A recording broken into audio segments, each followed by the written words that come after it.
siguiente. El tema de este pasaje es el día de la expiación. Este día era muy solemne en el calendario judío. La palabra expiación significa reparación, satisfacción, el pago para la purificación del pecado.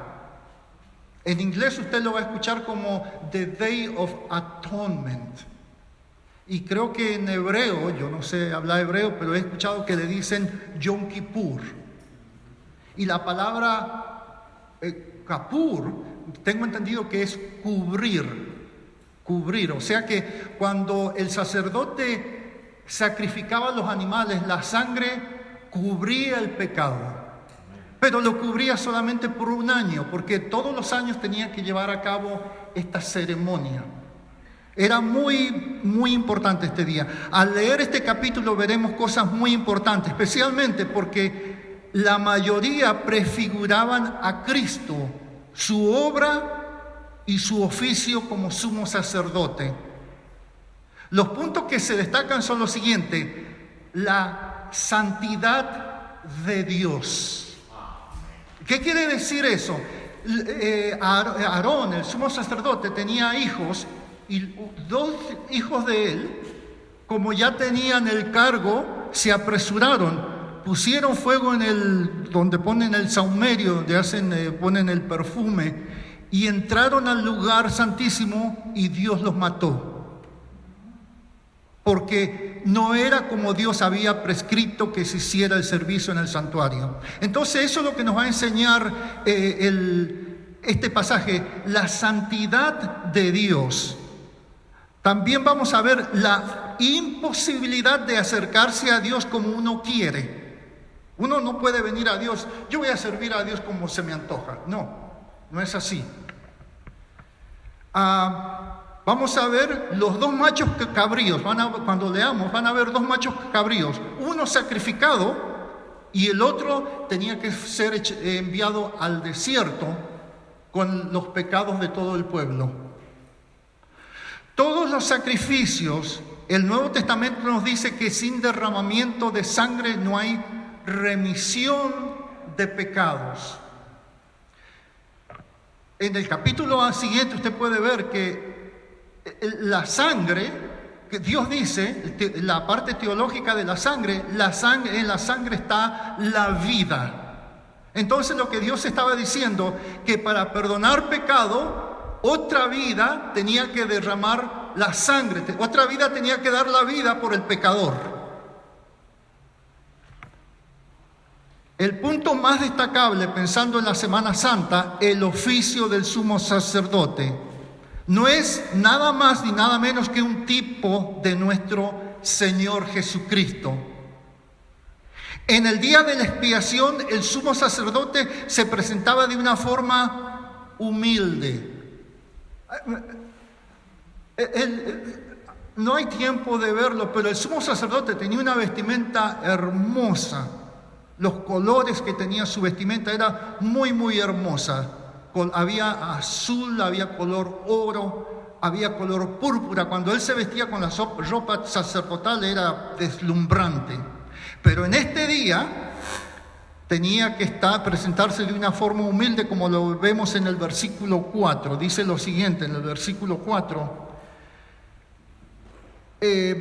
Se vestirá la túnica santa de lino y sobre su cuerpo tendrá calzoncillos de lino y se ceñirá el cinto de lino y con la mitra de lino se cubrirá. Son las santas vestiduras, con ellas se ha de vestir después de lavar su cuerpo con agua. Estaba vestido de una forma humilde y eso es tipo de nuestro Señor Jesucristo, que Él fue ofrecido en la cruz del Calvario de una forma humilde. También se presentaba impecable. El versículo 11. Versículo 11 dice: y hará traer a Aarón el becerro que era para expiación suya. Acordémonos, expiación significa perdonar, pagar el precio. Y hará la reconciliación por sí y por su casa y degollará la expiación del becerro que es suyo. O sea que antes de entrar al lugar santísimo tenía que estar impecable ante Dios, moralmente. Tenía que estar libre de toda culpa. Y los animales hacían eso. Por la sangre que era derramada a través de los animales. Y el sumo sacerdote, vamos a leerlo después cuando leamos la lectura completa, tenía que estar solo. El lugar santísimo estaba dentro de una zona que era la tienda donde se realizaban todos los sacrificios y la adoración a Dios. Pero en este día especial nadie podía estar con el sumo sacerdote. Él tenía que realizar toda la obra solito. Y eso es tipo de nuestro Señor Jesucristo. Él llevó a cabo nuestra redención solo en la cruz del Calvario. Amén. Y salía del lugar santísimo victorioso. Porque si había alguna falta, si en algo fallaba, el sumo sacerdote no podía salir vivo, como le pasó a sus dos hijos. Pero él salió victorioso. Cristo también salió victorioso porque él resucitó de los muertos. Porque el sumo sacerdote había sobrevivido a estar en la misma presencia de Dios. Cada uno de estos aspectos fue perfectamente cumplido por nuestro Señor Jesús, nuestro Mesías, que llevó a cabo la expiación de nuestros pecados. En este momento entonces vamos a leer el capítulo 16 de Levíticos. Yo voy a pedir los que leen en inglés que pueden acompañarnos también. Levíticos capítulo 16. Y oremos a Dios que a través de la lectura podamos captar la santidad de Dios, lo horrible del pecado, y lo que vamos a ver, el pecado se menciona como de 4 formas diferentes. Puede ser que usted pueda verlo mientras estamos leyendo el capítulo. Levíticos capítulo 16, versículo 1. Habló Jehová a Moisés después de la muerte de los 2 hijos de Aarón, cuando se acercaron delante de Jehová y murieron. Y Jehová dijo a Moisés: di a Aarón tu hermano que no en todo tiempo entre en el santuario detrás del velo, delante del propiciatorio que está sobre el arca, para que no muera, porque yo apareceré en la nube sobre el propiciatorio. Con esto entrará Aarón en el santuario con un becerro para expiación y un carnero para holocausto. Se vestirá la túnica santa de lino y sobre su cuerpo tendrá calzoncillos de lino y se ceñirá el cinto de lino y con la mitra de lino se cubrirá. Son las santas vestiduras, con ellas se ha de vestir después de lavar su cuerpo con agua. Y de la congregación de los hijos de Israel tomará 2 machos cabríos para expiación y un carnero para holocausto. Y hará traer a Aarón al becerro de la expiación que es suyo, y hará la reconciliación por sí y por su casa. Después tomará los 2 machos cabríos y los presentará delante de Jehová a la puerta del tabernáculo de reunión. Y echará suertes Aarón sobre los 2 machos cabríos, una suerte por Jehová y otra suerte por Azazel. Esa palabra Azazel se refiere al macho cabrío que va a ser enviado al desierto. Verso 9. Y hará traer Aarón al macho cabrío sobre el cual cayere la suerte por Jehová, y lo ofrecerá en expiación. Mas el macho cabrío sobre el cual cayere la suerte de Azazel, lo presentará vivo delante de Jehová para hacer la reconciliación sobre él, para enviarlo a Azazel al desierto. Y hará traer a Aarón el becerro que era para expiación suya, y hará la reconciliación por sí y por su casa, y degollará en expiación el becerro que es suyo. Después tomará un incensario lleno de brasas de fuego del altar delante de Jehová, y sus puños llenos del perfume aromático molido, y lo llevará detrás del velo. Y pondrá el perfume sobre el fuego delante de Jehová, y la nube del perfume cubrirá el propiciatorio que está sobre el testimonio para que no muera. Tomará luego de la sangre del becerro y la rociará con su dedo hacia el propiciatorio al lado oriental. Hacia el propiciatorio esparcirá con su dedo 7 veces de aquella sangre. Después degollará el macho cabrío en expiación por el pecado del pueblo y llevará la sangre detrás del velo adentro y hará de la sangre como hizo con la sangre del becerro y la esparcirá sobre el propiciatorio y delante del propiciatorio. Así purificará el santuario a causa de las impurezas de Israel. Aquí es como se menciona el pecado. Dice, a causa de las impurezas de Israel, de sus rebeliones y de todos sus pecados. El pecado se muestra entonces de 3 formas: impurezas, rebeliones y todos sus pecados. De la misma manera hará también al tabernáculo de reunión, el cual reside entre ellos en medio de sus impurezas. No solamente el lugar santísimo tenía que ser santificado, también toda la parte externa, el tabernáculo también tenía que ser santificado, porque Dios es santo. Verso 17. Ningún hombre estará en el tabernáculo de reunión cuando él entre a hacer la expiación en el santuario, hasta que él salga y haya hecho la expiación por sí, por su casa y por toda la congregación de Israel. Y saldrá al altar que está delante de Jehová y lo expiará. Y tomará de la sangre del becerro y de la sangre del macho cabrío y la pondrá sobre los cuernos del altar alrededor. Y esparcirá sobre él de la sangre con su dedo 7 veces y lo limpiará y lo santificará de las inmundicias de los hijos de Israel. Cuando hubiere acabado de expiar el santuario y el tabernáculo de reunión y el altar, hará traer el macho cabrío vivo. Y pondrá Aarón sus 2 manos sobre la cabeza del macho cabrío vivo y confesará sobre él todas las iniquidades de los hijos de Israel, todas sus rebeliones y todos sus pecados, poniéndolos así sobre la cabeza del macho cabrío, y lo enviará al desierto por mano de un hombre destinado para esto.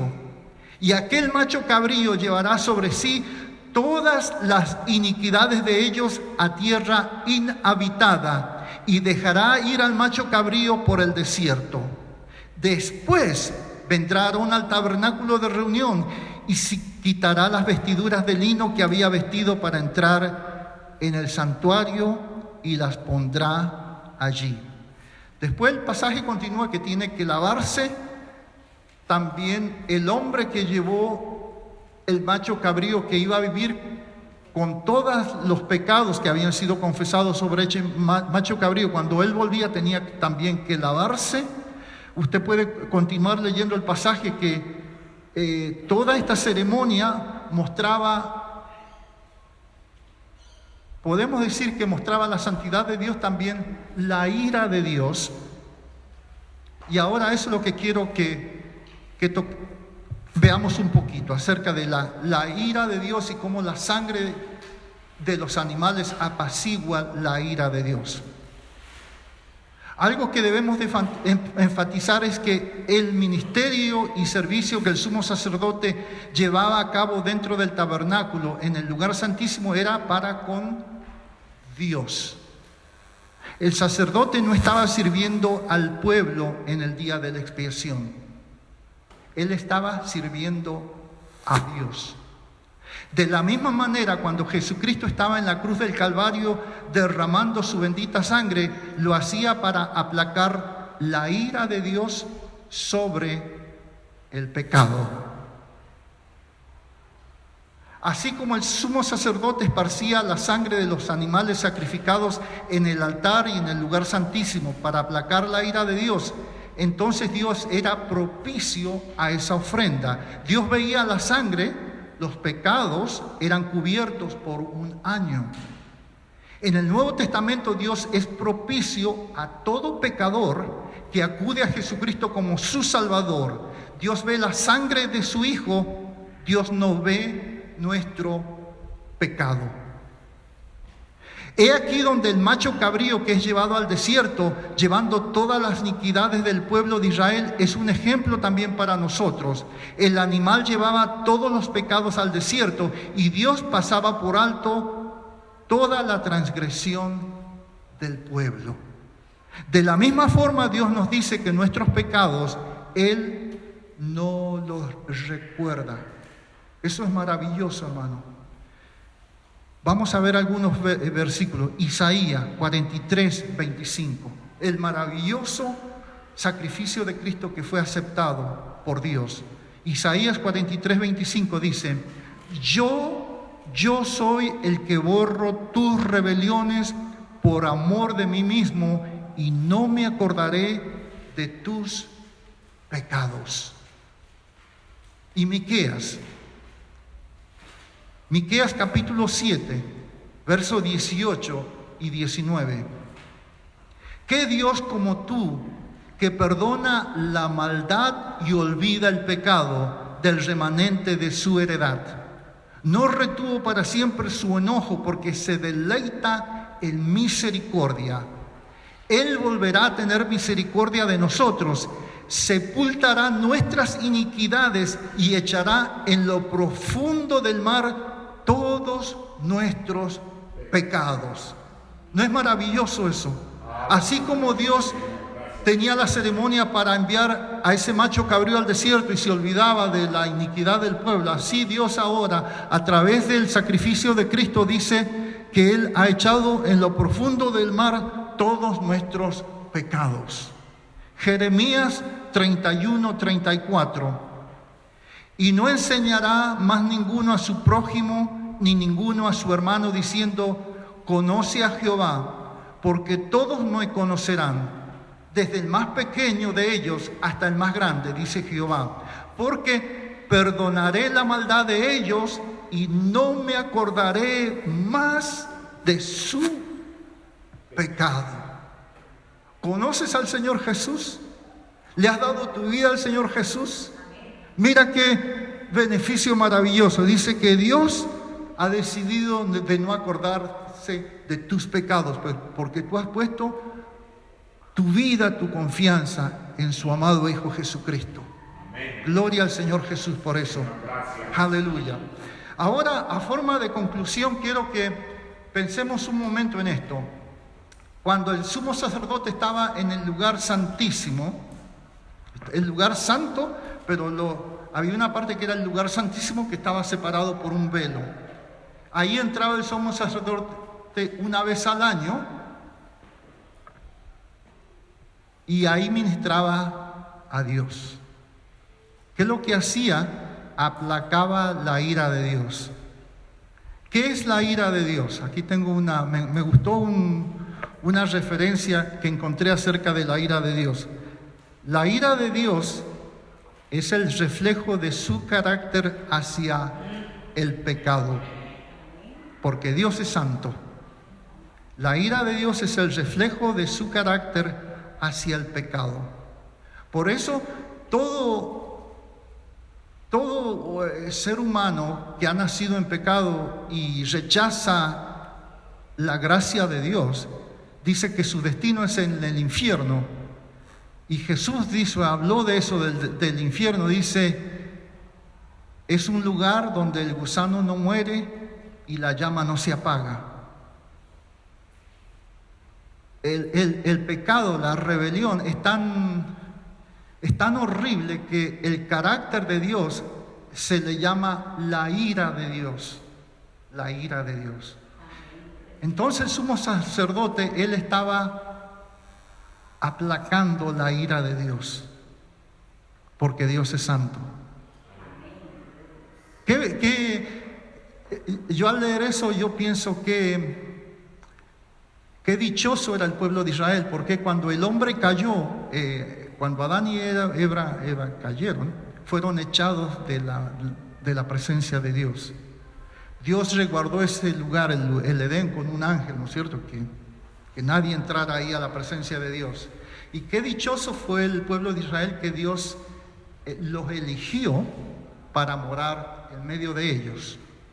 Pero Dios les estaba enseñando visualmente el verdadero pago que tenía que ser hecho por el pecado de la humanidad. Que el Hijo mismo de Dios tenía que venir un día y aplacar la ira de Dios. Entonces eso es lo que quiero que tengamos en cuenta. Voy a leer dos pasajes. La ira de Dios en el Antiguo Testamento lo menciona como el cáliz de la ira de Dios, o la copa, si lo ponemos en una forma, la copa de la ira de Dios.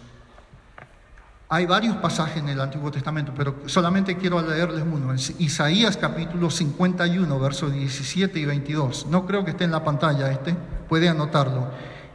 Es un ejemplo. Isaías 51, verso 17 y verso 22. Dice así, hablando de la ira de Dios. Isaías 51, verso 17, primero, dice: despierta, despierta, levántate, oh Jerusalén, que bebiste de la mano de Jehová el cáliz de su ira, porque el cáliz de aturdimiento bebiste hasta los sedimentos. Y el verso 22 dice: así dijo Jehová tu Señor y tu Dios, el cual aboga por su pueblo: he aquí he quitado de tu mano el cáliz de aturdimiento, los sedimentos del cáliz de mi ira nunca más los beberás. El cáliz de la ira de Dios dice que es tan terrible que cuando la gente se encuentra bajo el juicio de Dios, dice que están como aturdidos, están sacudidos por la ira de Dios. En el libro de Apocalipsis dice que la gente, cuando vea la ira del Cordero de Dios, van a tratar de esconderse en las cuevas de las montañas, ¿no es cierto?, tratando de huir de la ira de Dios. Entonces eso es lo que estaba aplacando el sumo sacerdote, era la ira de Dios contra el pecado, porque Dios es santo. Ahora, ¿qué dijo Cristo después de la Santa Cena, cuando fue al jardín a orar? Tengo un versículo, varias veces lo dijo, pero tengo un ejemplo. Mateo 26, 39. Así como el sumo sacerdote en el día de la expiación estaba aplacando la ira de Dios, el Señor Jesús comenzó a aplacar la ira de Dios cuando estaba ya en el jardín. Mateo 26, 39. Dice, Mateo 26, verso 39, dice: yendo un poco adelante, se postró sobre su rostro, orando y diciendo: Padre mío, si es posible, pase de mí esta copa, pero no sea como yo quiero, sino como tú. Todo el pecado y toda la fuerza de la ira de Dios estaba sobre su amado Hijo Jesucristo. Y Él comenzó a sentir la presión de ese castigo que estaba viniendo. Pero Él dijo: si es posible, pase de mí esta copa, pero no sea como yo quiero, sino como tú. Hágase tu voluntad. De la misma manera podemos decir, así como el sumo sacerdote en el día de la expiación en el lugar santísimo estaba ministrando a Dios, así en la cruz del Calvario Jesucristo estaba ministrando a su Padre y estaba diciendo a su Padre: Padre, perdónales porque no sabe lo que hacen. Perdona, Padre, al mundo, perdona al Padre al mundo. Y Dios Padre vio la sangre preciosa de su Hijo Jesús, que nunca había cometido pecado. Y Dios aceptó la ira de Dios. La ira de Dios cesó porque vio la sangre preciosa de Jesús. Es por eso que somos aceptados, hermanos. No porque somos algo especial. No, es porque el Hijo de Dios derramó su preciosa sangre y trajo paz. Trajo la paz de Dios. Gloria a Dios. En conclusión, en esta Semana Santa, cuando meditemos en nuestro Salvador en la cruz, recordemos que Él fue la ofrenda perfecta y también el sumo sacerdote que se presentó a la presencia de Dios y fue aceptado. La invitación es: ¿aceptas este maravilloso Salvador en tu vida? Eso es lo que decimos aquí cada domingo, ¿no es cierto? Acepta el don de Dios, recibe el perdón de Dios. Recibe el perdón de Dios que Él ha pagado ya en la cruz del Calvario. Dios les bendiga, hermano. Dios les bendiga. Vamos a tener una palabra de oración. Voy a pedir, pastor, que nos dirija en oración. Gracias, hermano. Pongamos pie, hermanos, por favor. Pongamos de pie. Hoy es momento de decirle al Señor: estamos, Señor, en esta Pascua. Pasó ya, Señor, estamos al otro lado. De las tinieblas hemos pasado a la luz. Señor, queremos decirte gracias, porque nuestro Señor Jesucristo, ese Cordero perfecto, inmolado en la cruz del Calvario, llevó nuestros pecados, Señor. Y entonces, solo entonces, calmó esa ira del pecado. Dile: gracias, Cristo. Gracias, Cristo. Te alabamos. Glorificamos tu nombre, Señor, porque hemos recibido ese perdón. Hemos recibido, al recibir perdón, estamos diciendo, hemos recibido a Cristo como nuestro único Señor, nuestro único Salvador personal. Gracias, Señor. Gracias, Padre. Gracias, Santo Espíritu, porque moras en nosotros. Y gracias, Cristo, por todo lo que tú hiciste en la cruz del Calvario y en la resurrección de vida. Gracias. En Cristo Jesús oramos. Amén y amén. No me quiero ir, hermanos. Si alguien tuviera una petición especial, permítame. La congregación en sí va a orar. Si alguien tuviera, Dios te bendiga, hija, bendición de Batman. Dios te bendiga, hija. Dios te bendiga, baja tu mano, hermana. Dios te bendiga, varón. Dios te bendiga, hermana. Dios te bendiga, Dios te bendiga.